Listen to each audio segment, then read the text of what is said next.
Hello student, তোমরা যারা ক্যালকাটা ইউনিভার্সিটির আন্ডারে থার্ড সেমিস্টারের ছাত্রছাত্রী আছো এবং তোমাদের রাষ্ট্রবিজ্ঞান সাবজেক্টটা পাস কোর্সে আছে, অর্থাৎ CC3 সাবজেক্ট হিসাবে আছে, তোমাদের জন্য আজকের ক্লাসটা খুবই গুরুত্বপূর্ণ। আজকের ক্লাসে তোমাদের মডিউল 1 থেকে একটি 15 নম্বরের প্রশ্নের উত্তর নিয়ে আলোচনা করব। প্রশ্নটা হচ্ছে ভারতের পররাষ্ট্র নীতি বা বিদেশ নীতির বৈশিষ্ট্যগুলি আলোচনা করো। অ্যান্সারটা তোমরা বুঝে নেবে। যে কোনো দেশের বিদেশ নীতি তার জাতীয় স্বার্থের ওপর ভিত্তি করে গড়ে ওঠে, এটি একটি বাস্তব সত্য। সে সঙ্গে একথাও সত্য যে বিদেশ নীতির ক্ষেত্রে জাতীয় মতাদর্শের একটা ভূমিকা থাকে। ভারত তার ব্যতিক্রম নয়। তার জাতীয় স্বার্থ নিশ্চয়ই আছে, তবে সে স্বার্থের থেকে আদর্শের ওপর বেশি গুরুত্ব আরোপ করে বিদেশ নীতি তৈরি করেছে। আর সেই আদর্শ হলো তার প্রাচীন সনাতন ঐতিহ্যগত আদর্শ। ভারতে এই ঐতিহ্যের দুটি দিক আছে। একটি হলো তার বস্তুগত রাজনৈতিক চিন্তাভাবনা, কৌটিল্য এর মুখ্য প্রবক্তা। আরেকটি হলো তার আদর্শবাদী চিন্তাভাবনা, এর প্রবক্তা হলেন সম্রাট অশোক।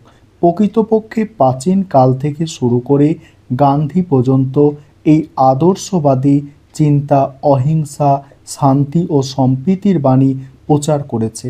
ভারতের পররাষ্ট্রনীতির অন্যতম রূপকার জওহরলাল নেহরু। তিনি ভারতের পররাষ্ট্রনীতিকে সুবিন্যস্ত ও নির্দিষ্ট আকার প্রদান করেছেন। ভারতের পররাষ্ট্রনীতির বৈশিষ্ট্যগুলি নিম্নে আলোচনা করা হলো। 1 নম্বর বৈশিষ্ট্য অর্থাৎ প্রথম বৈশিষ্ট্য হচ্ছে পঞ্চশীল নীতির প্রতি শ্রদ্ধা। নেহরু বিশ্ব শান্তিতে বিশ্বাস করতেন। তিনি দুটি বিশ্বযুদ্ধের মারাত্মক পরিণতি দেখেছিলেন, তাই তিনি অনুধাবন করতে সক্ষম হয়েছিলেন যে কোনো দেশের প্রগতির জন্য দীর্ঘস্থায়ী শান্তির প্রয়োজন। আর এই পরিপ্রেক্ষিতে 1954 সালে 24শে এপ্রিল ভারত গণপ্রজাতন্ত্রী চীনের সঙ্গে একটি চুক্তি স্বাক্ষর করে। এতে বলা হয় দ্বিপাক্ষিক সম্পর্কের ক্ষেত্রে ভারত 5টি নীতির দ্বারা পরিচালিত হবে। এই 5টি নীতির সমাহারই হলো পঞ্চশীল নীতি। এগুলি হলো অনাক্রমণ, অপরের রাষ্ট্রের সার্বভৌমিকতার প্রতি সম্মান জানানো, অন্য রাষ্ট্রের অভ্যন্তরীণ ব্যাপারে হস্তক্ষেপ না করা, সাম্যনীতি এবং শান্তিপূর্ণ সহাবস্থান। দ্বিতীয় পয়েন্ট আছে, দেখো, জোট নিরপেক্ষতা। জোট নিরপেক্ষতা ভারতের বিদেশ নীতির অন্যতম চালিকা শক্তি। দ্বিতীয় বিশ্বযুদ্ধের পর সমগ্র বিশ্ব দুটি শিবিরে ভাগ হয়ে যায়, মার্কিন যুক্তরাষ্ট্রের নেতৃত্বে পুঁজিবাদী শিবির এবং সোভিয়েত ইউনিয়নের নেতৃত্বে সমাজতান্ত্রিক শিবির। ভারত এই দুই শিবির বা গোষ্ঠী থেকে নিজেকে সরিয়ে রাখল, তার কারণ সে শান্তিপূর্ণ সহাবস্থানে বিশ্বাসী।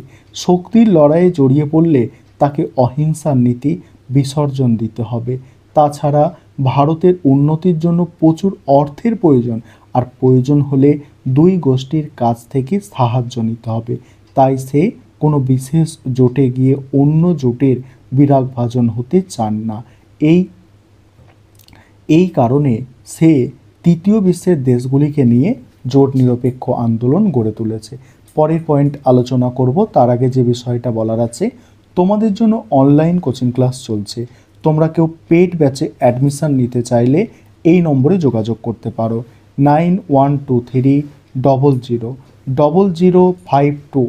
দেখো 005218। আরেকবার নম্বরটা বলছি, দেখো 9123005218। এই নম্বরে তোমরা যোগাযোগ করে পেড ব্যাচে অ্যাডমিশান নিতে পারো।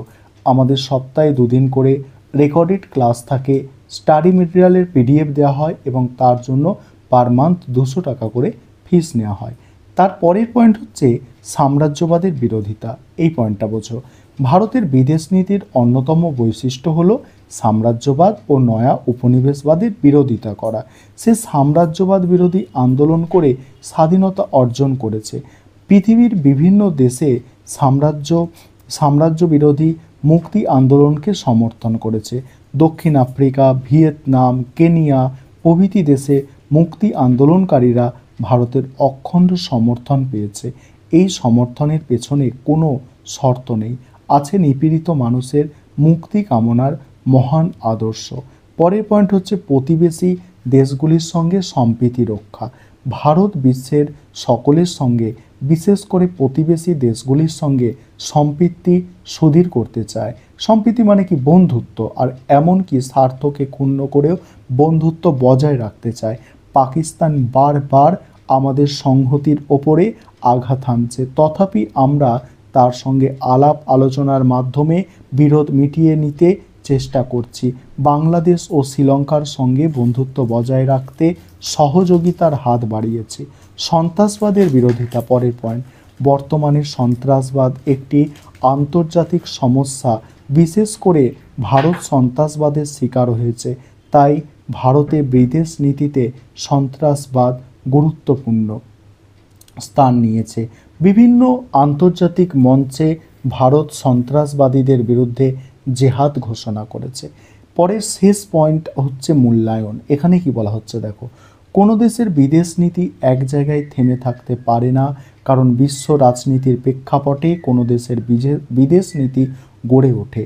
সেই হিসাবে রাজনীতির পরিবর্তন হলে তার সঙ্গে সঙ্গতি রেখে বিদেশ নীতির পরিবর্তন করতে হয়, না হলে বিপদ ঘটতে পারে।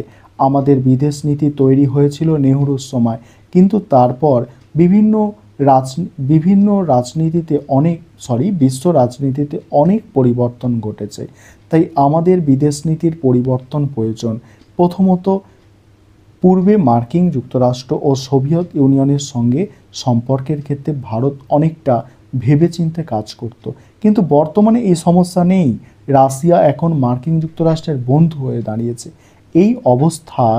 এই অবস্থায় ভারতকে নতুন করে ভাবতে হবে। 2 নম্বর হচ্ছে পূর্বে শক্তি সাম্যের জন্য দুটি মহান শক্তি পরস্পরকে ভয় করত। ভারত সেই দিক থেকে নিশ্চিন্ত ছিল। মার্কিন যুক্তরাষ্ট্র তাকে আক্রমণ করলে সোভিয়েত ইউনিয়ন তার পাশে দাঁড়াবে, কিন্তু বর্তমানে সোভিয়েত ইউনিয়ন নেই। রাশিয়া আমেরিকার তাবেদার হয়ে গেছে। এই অবস্থায় নিজের নিরাপত্তাকে সুনিশ্চিত করতে ভারতের বিদেশ নীতিকে ঢেলে সাজাতে হবে, আর সেই ভাবনার ফসল হলো ভারত মার্কিন পরমাণু চুক্তির প্রচেষ্টা। আর তৃতীয়ত কি বলা হচ্ছে দেখো, আমরা প্রতিবেশী রাষ্ট্রগুলির সঙ্গে বন্ধুত্বপূর্ণ সম্পর্ক গড়ে তুলতে চাই, কিন্তু এ ব্যাপারে আমাদের নতুন করে ভাবতে হবে। পাকিস্তান উগ্রপন্থীদের মদদ দিয়ে আমাদের শান্তিকে নষ্ট করছে, এ ব্যাপারে আমাদের কঠোর হতে হবে। এই ছিল তোমাদের আজকে একটি গুরুত্বপূর্ণ 15 নম্বরের প্রশ্নের উত্তর।